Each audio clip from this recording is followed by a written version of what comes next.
Excuse me, bro. I think you look really confident. How you doing? What makes you confident?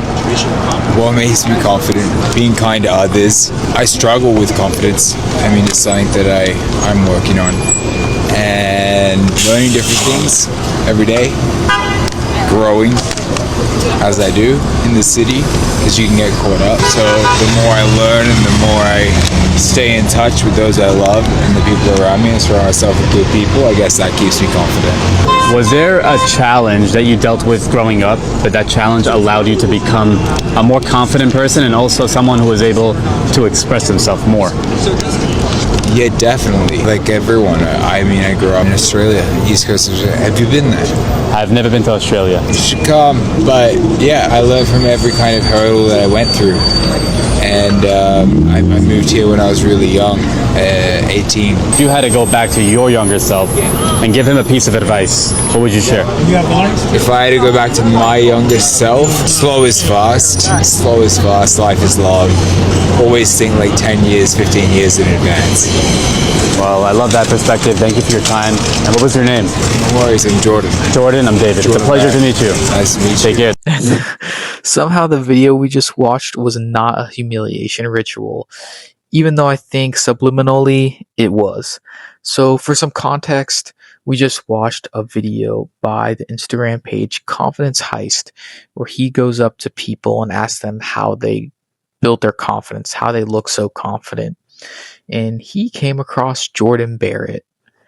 And this is very interesting because in the first 15 seconds of the video, we can really see Jordan's almost thrown off a little bit, because for us in the Looks Maxing community, it's pretty well known that it's gotten big enough to the point where, Jordan Barrett has collabed with other Looks Maxers. He's well aware of the community and what mogging is. And so for him to be approached and just be told straight off the bat, you look really confident, it takes him like 10 seconds to realize, oh no, this guy's actually serious. Like, he wants to know how I'm so confident. Little does the guy interviewing him realize that he's just very confident, because he's arguably the most attractive man to ever walk planet Earth. And with a life like that, it's pretty easy to be confident. Just for some background, in case you're unfamiliar with the situation, Jordan was pretty much found at the age of 18, I believe, actually stealing from a store. He was found by some scout, some guy that worked for a modeling company, and said, you have a lot of potential. And then he ends up in New York City at the age of 18. So this really made me think a lot about just superiority, like just the genetic superiority you have over others. When we come across athletes or businessmen who've built a big ego, maybe you have a big ego because you have a high IQ and you're able to be successful in business, or, you were blessed with above average genetics for athleticism, you were tall and you were able to become a professional athlete. That's one thing. But we all understand that running a business on your day-to-day life, like, that takes a lot of work. Like, you have to actually build the skills and know what you're doing and be able to solve complex problems. Whereas being an athlete, there's very few genetic outliers to where they don't have to put in any work and can go really far in the professional leagues. Like, that just doesn't happen very often. Whereas someone like Jordan, for example, you're pretty much becoming a model based on your genetic quality. Yeah, you have to, maintain a certain level of fitness and care for your health to be able to maintain the career and have success. But to be the cream of the crop in modeling, and then you have the PSL Looks Maxing community pretty much praising you for your genetics, like, that's gonna give you a certain level of confidence that being nice to others cannot give you. It's just constant validation. And not to mention, one thing I was very excited to see was that all the comments you see from women just mentioning how attractive he is, overlooking his whole story about his confidence and what he did to become confident in his struggles. It's just all going straight to his looks. No one cared about the story the whole time. No one cared about your personality and what adversity you face, because granted, I think we all understand that you don't really go through as much adversity when you're attractive.